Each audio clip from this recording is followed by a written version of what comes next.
Welcome back. In part 1, we covered the 4 intellectual traps that keep people stuck studying Buddhism instead of practicing it. Quick recap. Treating it as philosophy instead of method. Collecting knowledge instead of realization. Making the teachings your identity.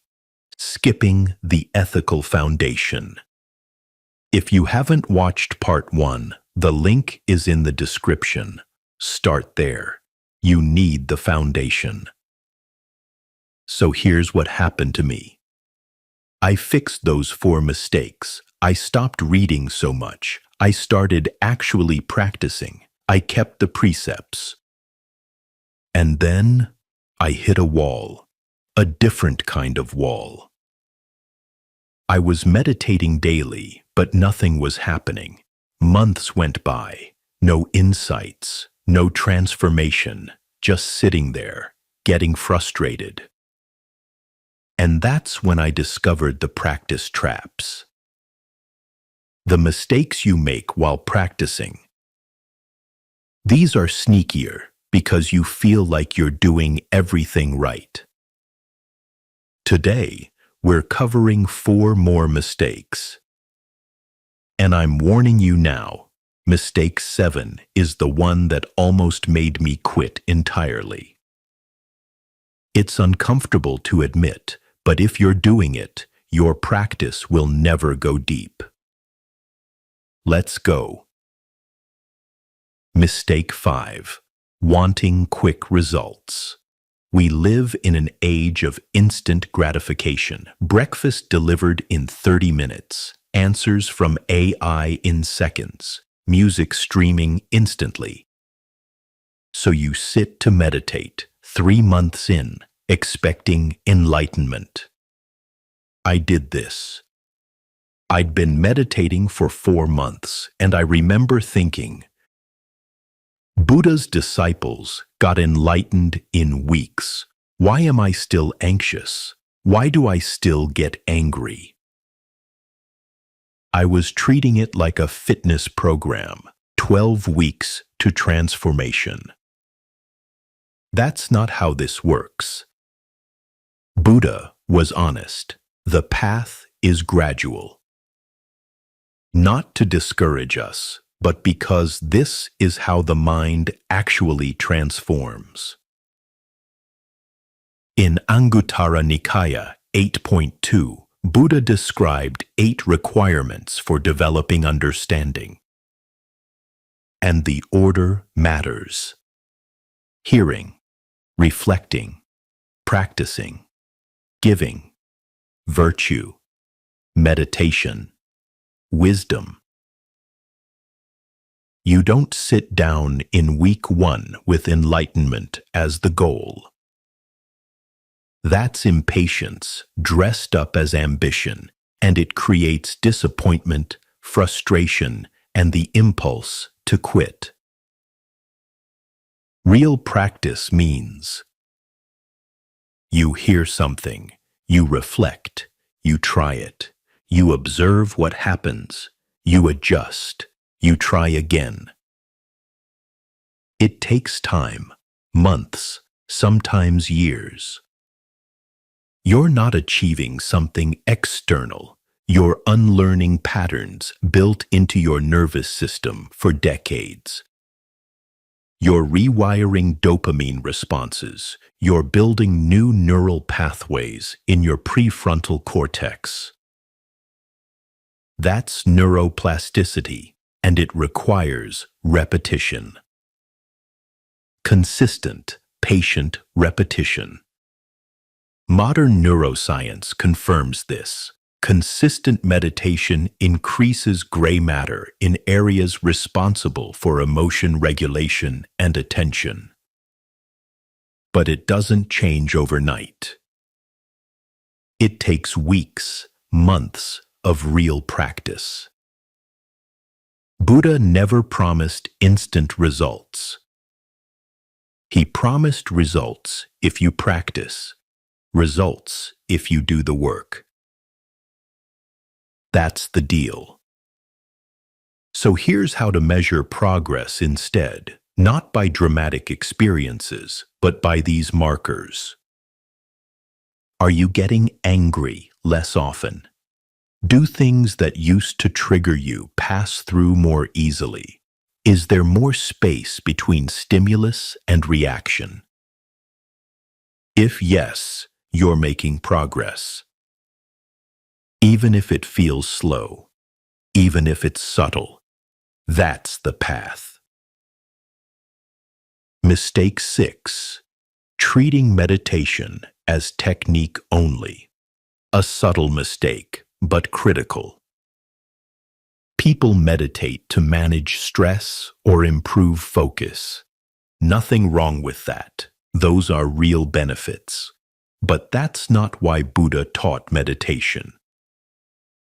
In Majjhima Nikaya 117, he teaches right mindfulness and connects it to right view. Mindfulness without understanding is just bare attention, useful but incomplete. It's like having a lamp in a dark room. The lamp doesn't tell you what you're looking at. Most meditation practices today, mindfulness without understanding the Four Noble Truths, without understanding dependent origination, without understanding not self. What do you get? A calm mind, peaceful even, but it's calm without wisdom, meditation without liberation. You'll sit quietly, feel peaceful, and then return to old patterns. Why? Because you haven't seen why those patterns cause suffering. You're just relaxed. I meditated for stress relief for 6 months, and it worked. I felt calmer, but I was still jealous when my friend got promoted, still anxious about what people thought of me, still craving validation. The meditation was like a painkiller for a broken leg. It helped with symptoms, but it wasn't healing the root cause. Real meditation, the meditation Buddha taught, is investigation. You're watching your breath, yes, but you're also watching craving arise, watching clinging happen in real time. You see how contact leads to feeling. Feeling leads to desire. Desire leads to suffering. Contact, feeling, craving, clinging, suffering. This is Vipassana, insight meditation. It's not about relaxation. It's about waking up. Next time you meditate, try this. Watch your breath. When a sound appears, a car honking, someone talking, notice the sequence. There is contact. There is feeling. Then watch. Does craving arise? I wish that would stop. Or, that's a nice sound. I want more of it. That's investigation. That's wisdom developing. Not just calm. That's where freedom begins. Mistake 7. Cherry-picking comfort. This one is painfully human. Almost everyone does it. I'm not judging, just being honest.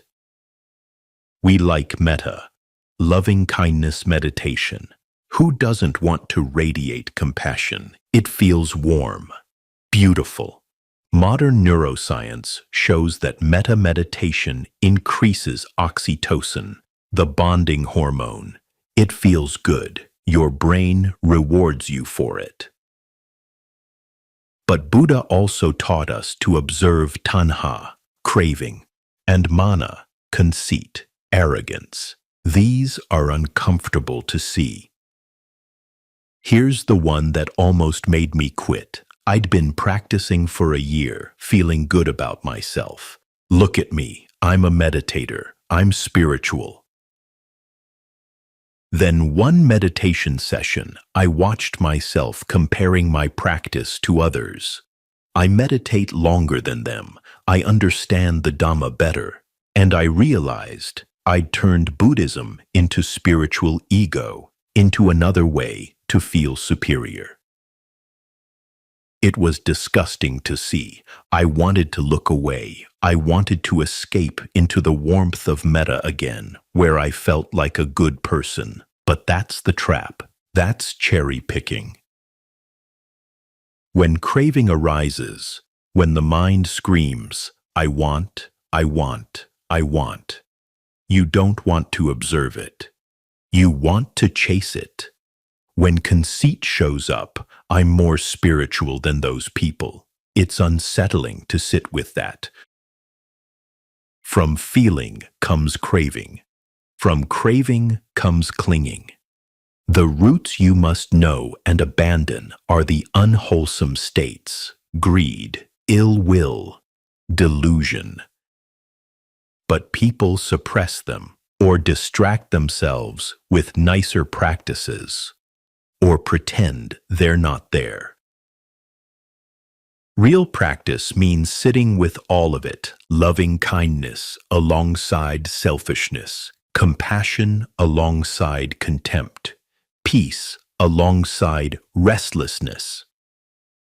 This is why many spiritual people still carry hidden anger, judgment, and greed. They cherry-pick the comfortable parts and skip the hard investigation. The full path requires seeing the full mind. This week, do something uncomfortable. Sit in meditation. When jealousy, irritation, or craving arises, don't switch practices. Don't push it away. Just watch it. Stay with it. This is where real transformation happens, in the uncomfortable places you've been avoiding. Mistake 8. Confusing the teachings with the teacher. This mistake has caused massive damage throughout Buddhist history. Devotion to a teacher has value. Learning from someone deeply practiced is wonderful. But many traditions turned it into personality cults, communities centered around a master, interpretations treated as infallible, questions discouraged. That defeats the purpose entirely. Buddha was explicit. In Dhammapada, verse 160, oneself is the refuge of oneself. Who else could be the refuge? By training oneself well, one gains a refuge hard to gain. The teaching is not the teacher. The teacher is a pointer, a finger pointing at the moon. The finger isn't the moon. But we see communities today centered on personalities. Students quoting teachers instead of Dhamma. Loyalty valued over investigation. This is the opposite of what Buddha taught. He said, check the teachings, test them, apply them. Do not take his word for it. This is empirical practice, investigation. I watched this happen in a meditation community I joined. The teacher was wise, but students started quoting him like scripture. They said, but teacher said. Instead of asking questions, they stopped investigating, and the teacher himself kept redirecting them. Don't take my word, test it. But few did. If you see a teacher becoming the focus rather than the teachings, that's a sign something has gone wrong. Healthy teachers redirect you back to your own mind, your own investigation, your own practice.